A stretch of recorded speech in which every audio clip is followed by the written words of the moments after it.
Hello and welcome back to another episode of Couch Potatoes. You're hanging out with Sara and Jess today. How's it going, Jess? Really good. How are you? I'm good. Again, we're recording on a Friday. I'm very excited for the weekend. Excited to wrap this up and go home. Yep. And then we'll be back on Monday, do it all again. Can't wait. Last week, we talked about The Gilded Age. The Gilded Age. Right? You like The Gilded Age. Obsessed. I had never seen it, so I watched the first episode, season 1. I like it. Haven't dabbled back in. I'll get there, though. But in that era, the 1800s, kind of brought up Bridgerton on Netflix, which is I love. And you had never seen it. Never seen it. And I was shocked. I know, because it's definitely something I would watch. I love that era. Yeah. And I never seen it. Finally saw season 1, episode 1 last night. Mm-hmm. And so I try to write like really detailed notes as I'm watching so I remember what we're going to talk about. Yeah. And I feel like I didn't write that much because it really held my attention the entire time. And I had to remember like, oh, wait, no, we're doing this for Couch Potatoes. Like I need to write down my thought right now. I thought it was so good. I think this is one show that I'm going to continue watching. As you should. As you should. No, I love Bridgerton. Yeah, I watched it when it first came out. So its fourth season. Yes, happened. I looked it up. It came out Christmas Day, I think, of 2020. Was like when season 1 came out. Oh, we were in the thick of it then. Yeah. Yeah. And on Christmas. Yeah. I didn't look to see the other seasons when they came out, but the first, when it made its splash, was Christmas Day. In 2020. Interesting. Yeah, no, I definitely, maybe that's why I watched it, because let's do anything else, right? Right. But no, it's so good. And so yeah, it's in its the fourth season released. Pretty recent, or? I think it was semi-recent. Yeah. I don't know if it was earlier this year or if it was late last year. Either way, it's very good. Yeah.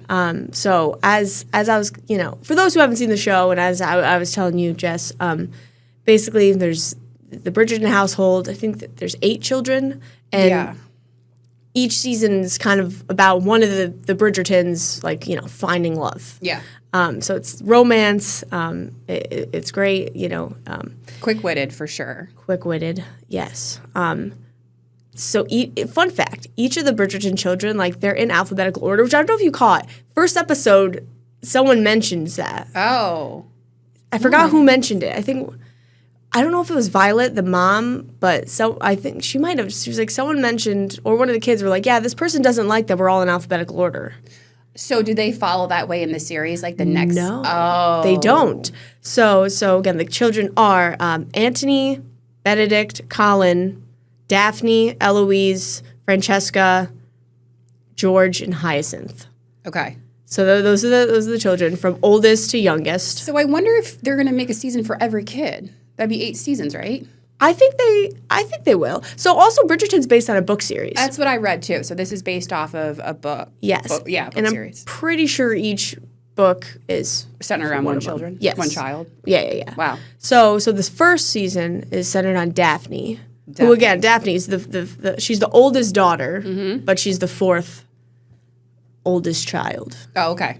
And then next season, this isn't spoiler who it's about, but if you don't want spoilers, turn this off right now. We say this every show. If you don't want spoilers, turn it off. But next season is Anthony. So Anthony is the oldest. And okay, there was a lot of names being thrown at me in the first season, or in the first episode, so I was trying to keep track. So is Anthony the one that was controlling her? Yes, the oldest brother. So I've got issues with that man.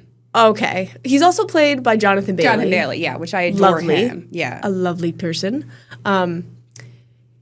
Because if you also get, Violet's the mom, and, I forgot. The husband, their father died years ago. Yes. So that's why Anthony's kind of controlling. He, as the oldest son, the oldest man, the male, in the household, he's the Viscount. So he's kind of in charge of the household. The way he talked to his mother, I'm like, I know. I guess maybe in that period, if your husband died, the woman wasn't automatically the head of the household. It was then moved to the next oldest male. Exactly. Which, we have thoughts about. That doesn't sit right with me. I think that's a different show. Yeah. But anyway, so you know, as the Tawn, they call it, every season, which is like spring, you know, throughout the summer, they kind of go out and make their debut, basically, into society. Yes, that they're ready for marriage. Yes. And that's the only thing that these girls are taught and raised for, is that you are only good for marriage, which is like heartbreaking that. In Daphne says that. Yeah. They're in, you know, and that really hits. They're like, yeah, what am I? She's like, I'm no good without a husband. She's saying to Anthony. Right. That's, I can't even imagine that still being the mindset of today. Yeah. I'm sure some people still have that mindset that if they don't get married, then they're nothing. But I really enjoyed this a lot. Yeah. I thought it was so good. I love that Daphne was kind of giving it back to her brother too, like a little bit, being kind of wanting to make her own choices. Yeah. But yeah, I really liked it. I thought it was really good. Yeah. Yeah, so basically kind of again, so the rundown of the first episode, you meet everybody. We take place in 1813. You looked up 18th. So I told you I was the early 1800s. In England. In England. Yep. So Daphne makes her debut. She's the first of the Bridgerton, like, girls to make their debut. There's a whole bunch of them making their debut, like, in the same day to the Queen, right? Yes, to the Queen, Queen Charlotte. Because, I mean, the men don't really make their debut, right? Because they don't have to, because also, like, Anthony, Benedict, and Colin are all older than Daphne. Yeah. And they just kind of, basically, it's kind of like they can settle down when they want to, but, like, also their mom sometimes is like, you need to find a wife. Yeah. So produce some hairs, like, pronto. Yeah. So that's kind of that. And then, you know, after they make their debut, you know, to show themselves in front of the Queen, they just wait for callers. I think there's a ball. They have a ball. Lady Danbury, who is actually, like, good friends with the Queen. Yes. I don't know if you really see that in the first episode, but she's really good friends with the Queen. Yeah, because at the end they were going to, like, her opera box, right? And one of them was the Queen, and I think the other one was Lady Danbury. Yes. Yep. They went to Lady Danbury's opera box. But they go to the ball, and at the ball, that's when, you know, they have their dance cards, and, you know, they, you know, have these dances with these men and blah, blah. And talk about controlling. Anthony doesn't let Daphne. Yeah, so she's walking around at this ball after she's made her debut, and she was the only woman, too, for the Queen to call her flawless. Yes. Because the other group of women... The Featheringtons. Yes. One of them fainted. Like, they did not make a good impression on the Queen. So Daphne comes in to make her debut. She's called flawless from the Queen. And she goes to this grand old ball where basically she's walking around with her brother, and they're eyeing gentlemen, and he keeps saying everything that's wrong with them. And here's what I noticed when I was watching this. So I'm watching it, and all of a sudden a song starts playing in the background. And I'm like, wait, I know this song. And all of a sudden it said Vitamin String Quartet, Thank You Next. Let me tell you something. When I saw Vitamin String Quartet come on the screen, I was immediately transported back to, like, 2005, 2006, because I was obsessed with the Vitamin String Quartet. I was too. Like, I loved them. They used to do... like, albums. They would do all the songs from, like, screamo music, like My Chemical Romance, like Fall Out Boy, everything. My favorite one they ever did was Bring Me to Life by Evanescence. Oh, yes. Yeah, I was obsessed. I don't know why I was so obsessed with it. So all last night and this morning, I was going back down the rabbit hole of Vitamin String Quartet, and I was like, oh my God, I just couldn't believe it. Because I mentioned to someone upstairs that we were covering the show for Couch Potatoes, and she said to me, oh, they play all... violin music of Taylor Swift. And I'm like, the whole kit and caboodle is all Taylor Swift, but I think maybe they just use her songs. Yeah. But I heard it, and it was so appropriate because she's going through the ball, and her brother keeps saying, no, no, no, but then you keep hearing Thank You Next in the background. It was so good. And I guess then I went down the rabbit hole even more, and I guess this is just the theme for... So throughout all the seasons of Bridgerton, they have Vitamin String Quartet music that is modern music. Yeah. So once you hear it and you recognize the song, it kind of takes you out of it a little bit. Yeah. Because you're like, we're not in 1800. We're not in 1813 anymore. Ariana was not there. No. And I don't know if you call it the other song that was in the first episode. Girls Like You? Like You by Maroon 5. Yeah. Yeah, they had that one in there as well. That was a nice surprise. And this is what's kind of making me want to keep watching it because I had just loved the Vitamin String Quartet so much. I don't know what it is. I think it's still listening to the music you like, but just in a different tempo, obviously. Yeah, definitely. I thought it was so good. I'm excited to see what their music is. Because then I went on their Spotify and they had a whole album of that was just from Bridgerton. Yep. I was like, oh, this is feeding me right now. I was so happy. With that, we'll go to our first break. You're watching Couch Potatoes. We'll be right back.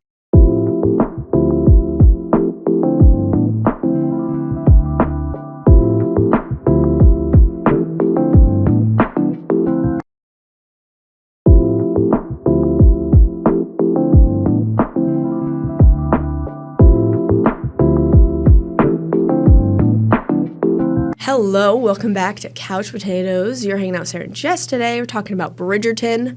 We watched season 1, episode 1. Mm-hmm. First time you'd watched it. First time. So she's in the ball. Yes. He doesn't let her dance with anybody. And then basically after the ball the next day, all the women wait for callers at their house. Just to show up. Yeah. That is so crazy. So 1813. Yeah. I couldn't imagine, my brother trying to control who on date, because that would never happen. He would pick out probably like a wrestler or something for me. Mm-hmm. And then just to sit at home, I mean, this part I actually would like, if I could just sit at home and like potential suitors came, I wouldn't have to do anything. I wouldn't have to like get up and go out. You know what I'm saying? Yeah. So wait for all the suitors, and Daphne gets a few, and Anthony is just staring them down. Like he says, "You're in my seat. You're in my seat." And the guy runs away. Yeah. He literally gets up and walks out. Yeah. So, after a few days of this, people stopped showing up. Right. And then there's a cousin of the Feathertons? Yes, Featheringtons. So, her name is Marina Thompson. Yeah. Now, I don't know if you like Lady Featherington. I do not. She was the mother of all those kids. Yes, the mother. Does she wear a wig? I mean, I assume she probably does. Probably for the show. I don't know, like... If it's a storyline? Yeah. Because towards the end of the episode, I feel like she was about to take her wig off, and then she, like, ran and go yell at somebody else. Yeah, maybe. I was like, I didn't get the feeling I didn't like her. Maybe if I watch more, I would probably not like her if she did something. Yeah. Well, because she had, so her daughters are Penelope, and then the two other ones, I can't remember their names. And then, she's not thrilled that Marina's, like, living with them. Right. But the cousin gets... And she's gorgeous. Suitor after suitor after suitor. Yep, she gets all the suitors. All of them. And then, again, don't watch the show if you don't want spoilers, but you find out later in the episode, like, a big thing. Yeah. That is very no-no, very frowned upon in 1813 England. She's with child. She is with child. Dun, dun, dun. And they find out about this, and she's like, what are we going to do with you? And then she just Joan Crawfords her across the face. Yeah. Like, smacks her so hard. I felt it. I was like, ooh. Yeah, because Marina kind of tells her off a little bit. Yeah. Because, like, she's like, you have no idea what it's like growing up, because she didn't grow up, like, super well-to-do, right? And that's when she... So maybe I missed this part. Why did the cousin come to stay with them? Did she lose family, or was it? I don't fully remember. It was her. Yeah, it was a cousin because it was her husband's brother's child. Okay. I don't know if he or her father died or whatnot. But yeah. Maybe we'll find out later in the season. But either way, so she's with child, and that's a storyline. So, just a question from the audience: do we find out who the baby daddy is, like, of the cousin? I haven't seen season 1 in a while. I don't fully remember, but what I do know is, do you remember one of her suitors is one of the Bridgertons? Yes, Colin. Yes. And all I have to say about that is, basically once anyone finds out, they're like, oh no, right, you're unmarriable. Is that a word? I don't know. Yeah, I mean, especially a Bridgerton can't marry you. Right. Yeah. So that's kind of where that goes. So there's several storylines going on, as with any show, really. Right. So back to Daphne. We totally skipped over her. Skip Daphne. Sorry, she's waiting for all the callers. They're not coming, and she has like a heart with it. Not heart to heart, but they're riding the horses. Remember? And she's like, well, she told them off. She's like, bro. That was the point where she's like, what am I if I'm not a wife? Yeah. And he goes, well, you're a Bridgerton. Right. And that kind of, ends the conversation. It's going to work out for you. But. Exactly. And then after that, Violet his mom kind of tells him off and was like, hey, like, your sister has to marry. And also, what about you and your family responsibility? Your responsibility is get your sister a husband, get yourself a wife. Right. And also, we're forgetting to talk about Lady Whistleton's... Whistledown? Whistledown. Whistledown. So, yes, Lady Whistledown is a big part of this. Lady Whistledown, did you recognize the voice? Julie Andrews. Julie Andrews. Who does not know that voice? Yes. So, Lady Whistledown is voiced by Julie Andrews. So, wait, sorry, sidebar question. Does that happen in season, like the rest of the seasons? Yes. This Gossip Girl kind of? Yes. Okay, I loved it. I thought it was so good. Yes. Because you're right. It is like Gossip Girl in XOXO. XOXO. Lady Whistledown. Lady Whistledown. Down. So I do have to also say, like, so it's throughout all the seasons. She's voiced by Julie Andrews.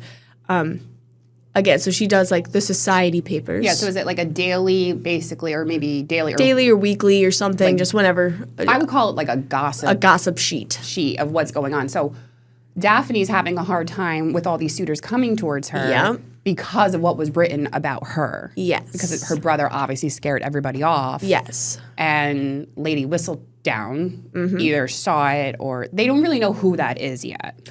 No, and that's the thing is in season 3. Okay. The queen basically sets out like find out who this is. Oh. So eventually Lady Whistledown's identity is revealed. Do they show Julie Andrews or they show somebody else? No, because it's not Julie Andrews. Like, Julie Andrews isn't so. Julie Andrews just narrates the voice because it's kind of like what you would think this person sounds like, if that makes sense. You know what I mean? Yeah. But that's not who it is. So they show a face, though, of somebody that is... It is... This is very How I Met Your Mother. Yes. Because they do that. Yeah. I'm not going to tell you who it is, but it is a character we have met already. Oh, my. Oh, my gosh. Oh, my God. Now you're like, who is it? All right. I have to leave early today. I have to go watch the show. I have something to go binge. Yeah, you're going to love it. I have to say it. Like, I'm pretty honest with you. I mean, I'm always honest with you. Like, I told you my true feelings about the Gilmore Girls. Yeah. This... Where have you been? 10 out of 10. Yeah. Definitely going to binge it. I don't know if I'm going to binge it now or wait till fall because it's summer and I like to be out in these streets when it's nice out. So, but I'm definitely keeping it up on my continue watching because definitely. I was so blown away. I thought it was so good. Okay, wait, sorry. But we keep forgetting about Daphne. I know. Yeah, I know. Daphne's the main storyline and we're like, what are these other storylines? So it has his heart to heart. So another thing, Antony, as you find out, has a mistress basically. The soprano opera singer, which his mom knows about, by the way. And so does Lady Whistledown. Yeah. So everyone knows. Yeah. So in like the first scene with them, or one of the first scenes with them, like they kind of, he's kind of like, I can't marry you, but like I'll always kind of protect you. After he talks with Violet, his mom, they show them again in the scene, and he's like, we can't do this anymore. He breaks up with her. And she's like, you just said you'd protect me. And he's like, well, I have a duty to my family. Right. Because his mom said to him, like, you need to get married and basically produce some heirs. Yeah. I don't think that he wanted to marry the opera singer. And she said to him, are you the man of the house or are you the... I forgot what else she said. Something like that. Yeah. And she said, if you are the man of the house, then find your sister a husband, basically. So after he breaks up with the opera singer, he then goes, hey, so I promised this guy, he finds something for Daphne. Nigel. What's his last name? Burbrook. Is he a lord? Yes, Lord Burbrook. So Nigel. He did come to the house during the suitor. Yes. He was like the one suitor that he was like, he kept showing up. And you can tell every single time Daphne's like, no. Yeah. Because he's older. Yeah, extremely older. And there's probably a reason why he doesn't have a wife. Right. But yeah, so she's like, she clearly doesn't want to marry him. So Antony's like, yeah, you're going to marry him. And she's like, no, I'm not. And she runs off. Right. They're at like, I don't know if it's like a ball or it's like an outdoor party. I think it was the second party they were at, maybe. Yeah. Like towards the end, I think it was that. Yeah. So she runs off into like, I don't know, like a garden or something, like a side garden. And who's there but our good friend Lord Burbrook. So wait, is this where she meets the Duke? So we forgot about the Duke. We forgot about the Duke of Hastings. Right. So the Duke of Hastings played by Regé-Jean Page. Lovely.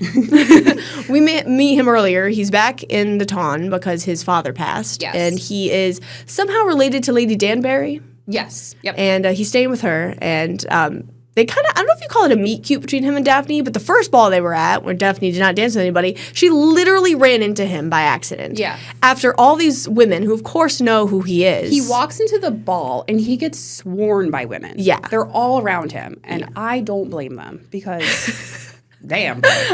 And I don't blame them. Wait, is he Duke of Hastings or Duke of Bassett? Duke of Hastings. Okay. Since his father died, he's now the Duke of Hastings. Was he Duke Bassett before? I don't know if he was a Duke, but he called him, like, Antony knows him. They went to Oxford together. Yes. He sees him, goes, Bassett. And then goes, oh my gosh, no, you're Hastings now. Right, but then he did say, like, he didn't really, not that I don't think he cared about his father, but he was like, that's my father, that's not me. That's not me, but that is him. So does he go by Duke of Hastings or Duke of Bassett? Duke of Hastings. Through the whole thing? Yeah. Gotcha. Okay. So all these women know who he is. They swarm him, and then Daphne accidentally runs into him, and she's like, oh, she's running away from, Lord Burbrook? She's running away from him? Yeah.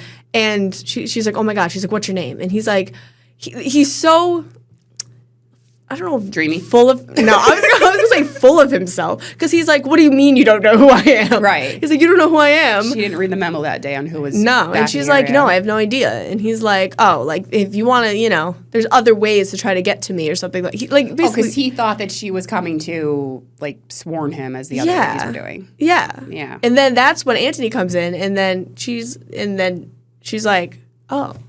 So basically everyone is bothering the Duke of Hastings if he's going to marry. And he basically says, no, I don't want a wife. I just want to be a duke. Yeah.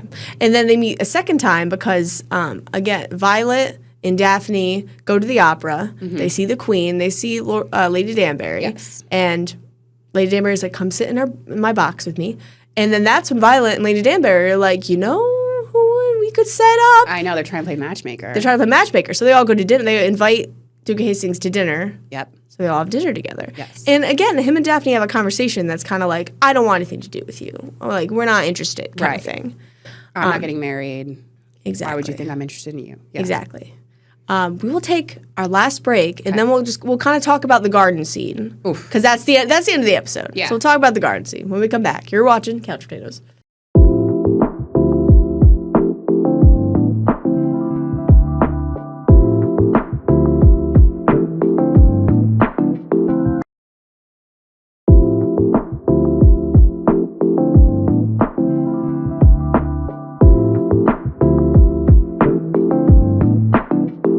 Hello, welcome back to Couch Potatoes. We're talking Bridgerton. So the last scene. Yes. It's they're at that like ball or like second party. Isn't it after the dinner? No. I think it's a few it's later. Or another ball. It's another ball or something. And they're outside and Antony's like, hey, you're gonna marry Lord Burbrook. She's like, absolutely not. Runs away again to the garden or something. And Lord Burbrook happens to be there. Yeah. And he's like, hey, we're getting married. She's like, no, we're not. And then he kind of like accosts her. Yeah. And was like, yeah, we are, and like kind of like grabs her, and then she just sucker punches him right in the face, and he goes down. And who sees all of this but our Duke, good friend McHottie over there who sees her. Duke of Hastings comes running over because originally I like how the scene plays out because originally you think like he's gonna like save her, but instead she kind of saves herself, he's like, whoa, right. And then so the Lord, what was the guy's name again? Burbrook. Yeah. So he's laying on the ground. Yeah. He's like half out of it and still asks her to marry him. Yeah. And Duke of Hastings is like, if that's not a romantic proposal, then I don't know what is. Like, you just sucker punched him. Like, that was the best part. Yeah. And then this part, I was not seeing coming what they decide. Yeah. So first, she's like, oh no, it's 1800s.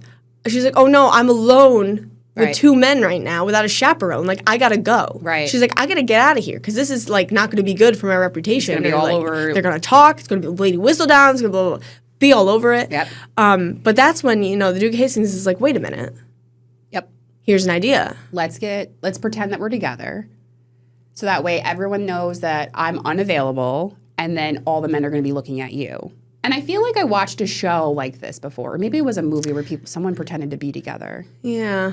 I feel like there's a few like rom-coms like that, right? Like we're gonna pretend that we're together, then obviously they always fall in love. Obviously. So that's what happens here. Yeah. I mean, spoiler. But yeah, so it ends, they walk out, everyone sees them, everyone's staring at them, they do a little dance, and he's like, they do a little dance. They do a little dance, but it's so romantic because he's like, look at me. Yeah. Like, look into my eyes. And I'm like, please. I'll look at you all day, boy. Like, whew, what a lucky girl. Look at you all day. Yeah, so that's the main plot points. I do have to say, with the other Bridgerton children, Eloise, I love Eloise. I think she might be my favorite. But she makes such a first impression, like at the beginning of the show when they're like all waiting for Daphne, and she yells up the stairs, "Daphne, you must make haste!" And everyone just like stops. Do you think she heard me? Yeah, that's her. That's like her personality this entire like series. Yeah, she's great. But like I said, I really enjoyed this, and then. When I first turned it on, I saw Shondaland on the credits, and I'm like, Shonda girl coming through. We forgot to mention Shondaland, Shonda Rhimes, creator Grey's Anatomy, Scandal, How to Get Away with Murder. Oh, I love I've seen all of those. I've seen all of those. I've seen all of Scandal. Yeah, Scandal was my favorite. Scandal was so good. Grey's, I definitely did when it first came out. It's on season 25, I think, at this point. I did stop watching at some point. Yeah. But it's still going on ABC. Don't forget. ABC. So I've seen so much, and I forgot that she made that huge deal with Netflix a few years ago. So her deal must be still going if season 4 had just come out. Yeah. Does she do anything else on Netflix, or is it strictly? So there's also I watched this recently. There's actually a Bridgerton like offshoot called Queen Charlotte. Oh, I did see that up on the thingy. So that came out a couple years ago, and it focuses on the Queen. Like how she got to be where she is. So like the Queen in the current season. Yes. Oh. So Queen Charlotte in Bridgerton, it focuses on how she got to be queen and like when she was younger. I got more to watch.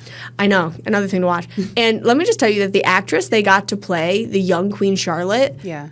There's like they're uncanny. the same. It's uncanny. Interesting. Yeah, I'll have to show you. But yeah, so there's that as well. But anyway, watch Bridgerton if you haven't seen it yet. Shonda Rhimes is a genius. I mean, like I said, I'm really excited to see what their songs come up with, what storyline is playing in front of me, because I think she really does put a lot of thought into the music matching what is happening on screen. Yes. She's a genius. I mean, I really, really enjoyed this. I thought it was so good. And I mean, aside from the storyline, just the aesthetics, like the dresses, the gowns, just the scenery. Like, I love it. It's all beautiful. And I feel like this compared to the Gilded Age, I feel like Bridgerton is just really light in terms of like, I feel like Gilded Age was really dark. Yes. Like scene-wise, it just felt like everything was just so dark.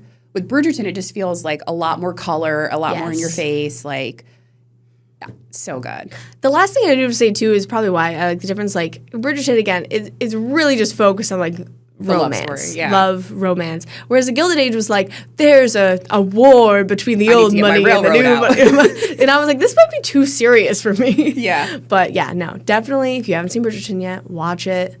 You watch the rest of it. I will. I definitely will. And if you are like me and cannot hear very well, and like especially when it's an actor with an accent and they're doing like a British accent, I need the closed captioning. Yes. Because then I'm like, what did they just say? Like I can't understand. But yes, I will continue watching this. Very nice. And that will do it here for another episode of Couch Potatoes. Thanks for hanging out with us, and we will see you next week. Bye. Bye.